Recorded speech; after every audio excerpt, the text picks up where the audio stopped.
Hey guys, and welcome to Game Jammin'. Today's video is all about showing you how to make a profit in Parkitect. Tip number 1, planning is key. If you set up a plan at the beginning of the level, and now we're talking about a detailed plan, just a basic plan for where you are going to fulfill the needs of your customers and leave some room for expansion for the park, it's generally really helpful to start that way.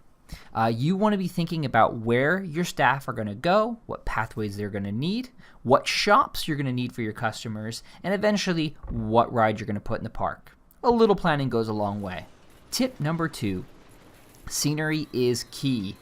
Higher decoration ratings will improve the immersion of the guests, which in turn improves the park rating, which will in turn bring in the profits. The decoration rating on a ride will increase its excitement.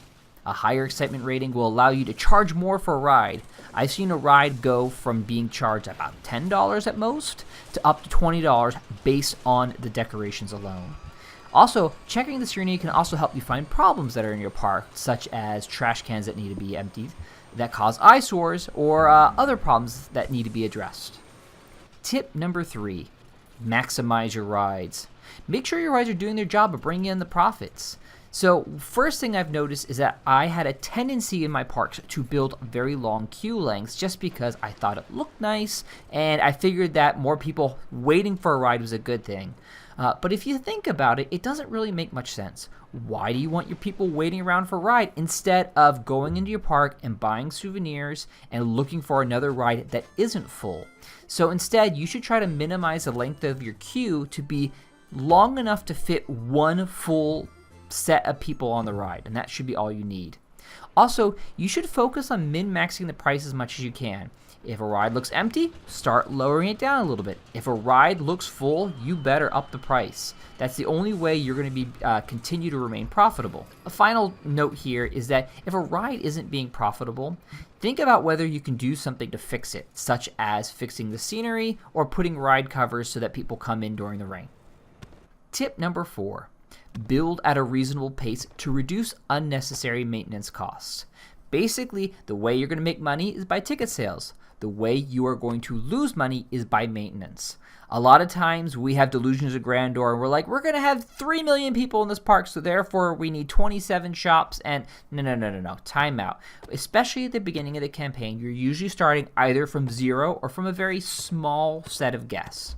And when you're doing that, you should have the appropriate amount of shops for that.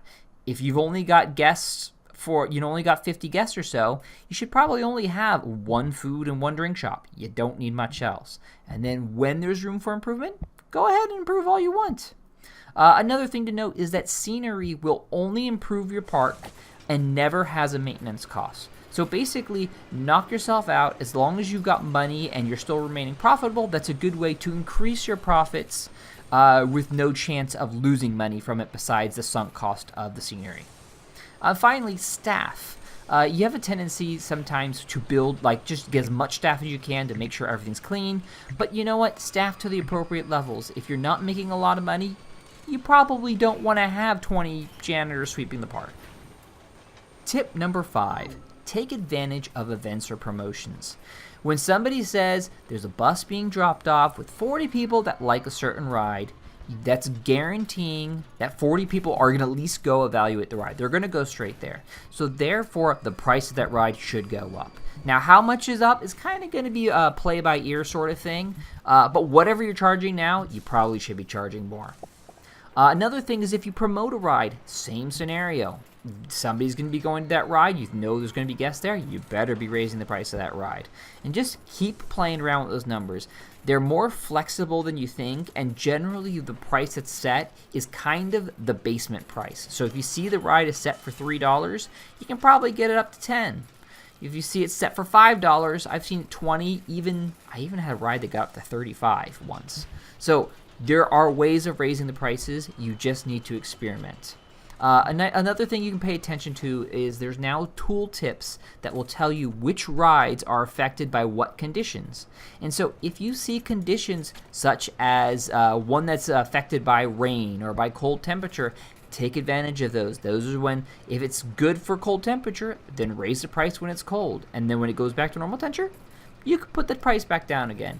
These sorts of min-maxing will help you make the money that you need. So that's it for my tips. Hopefully you found some of them kind of useful. I found that the more I've paid attention to the scenery, it seems to help my parks an awful lot. I actually haven't failed a campaign mission since paying attention to these tips. But if you guys have any more tips to share, please let me know in the comments below. I love seeing you guys' responses to this stuff because this helps me when I'm playing the game too. I also have a Twitch stream if you want to see me play it live. I usually play it with my wife, Diana. And we have a lot of fun playing together, and I love to have you come in and evaluate our parks. So, thanks for watching, and I hope to see you guys next time. Bye!